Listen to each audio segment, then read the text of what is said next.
Hi everybody, this is our lesson called Factoring Quadratics Intro, and I have it set for the suggested due date of May 14th, which is Thursday. So this kind of goes back to the last video that was due Wednesday, where we're given this and we have to find these factors.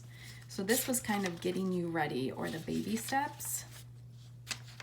And now it's the real deal. And this is even kind of the baby to the harder work. So all you'll see for this week is just x squared. You won't see 2x squared, you won't see 3x squared. And that's when it gets real serious with the guess and check. Okay? So we have to figure out, it's always going to be x and x for our problems this week. Again, if this was a 2x, then we'd have some different x's. We'd have like a 2x and an x. And then we kind of look at our last term. Our last term is negative. So the trick here, or the game that I like to play, is you find two numbers that multiply to get that constant or that last term and add to give me -3. So the first thing we do is start with -10. So what two numbers multiply to give me -10? Well, what I know about multiplying positives and negatives is that if we have to get a negative answer, exactly one of them, or one number, will be negative. So we'll have a negative number and a positive number. So our two things that multiply to give us 10 are either 1 and 10 or 2 and 5. So that's what we kind of have to work with. Now we go on to the next one, and we consider b. So b is, what do we add to equal -3? And for this one, we have to remember that one of these numbers is going to be negative. So if I look at this, and I always just add or subtract them. So if I add them, I get 10. If I subtract them, I get 9, some version of 9. So this one doesn't work. If I add these, I'd get 7. If I'd subtract them, I'd get some version of 3. So that's what I want. So we have to get a -3. So what if 2 was negative? 2 plus 5 would give me a +3. So that's not okay. What if it was 2 and the 5 was negative? 2 take away 5 is -3. Yes. So it's 2 and -5. So going back up here, I would say it would be x plus 2 and x minus 5.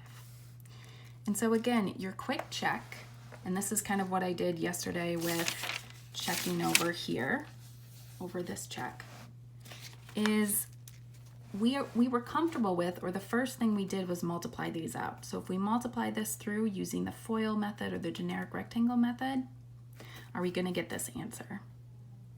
And so let's remind ourselves. So I'm just going to write it down here, -3x minus 10 in factored form. What we're doing is putting this in factored form. Everybody say factored form. Nice, thank you all for saying that.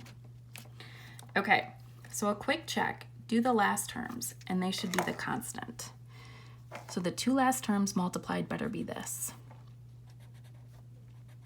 So if I multiply those two, I'd get the 10, a -10.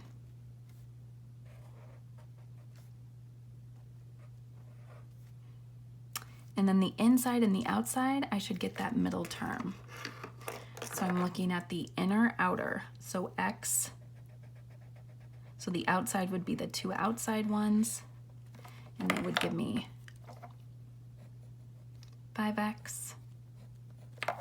And then the two inside terms, oh sorry, that's a -5x because of the -5. And then the two inside terms would give me 2x.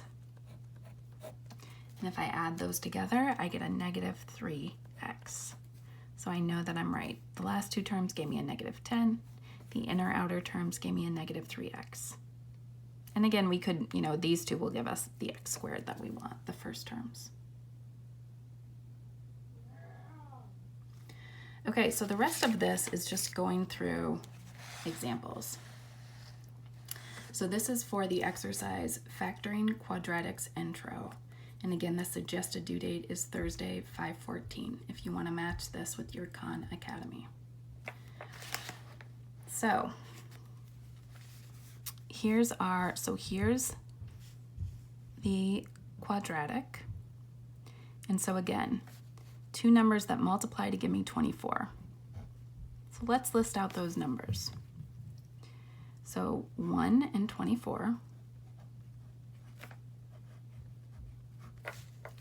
2 and 12, 3 and 8, 3 times 8 is 24, and 4 and 6. There's a lot of them. Okay. So then they multiply to give me 24, and then they have to add or subtract to give me 10. So I'm going to say plus or minus will equal a positive 10.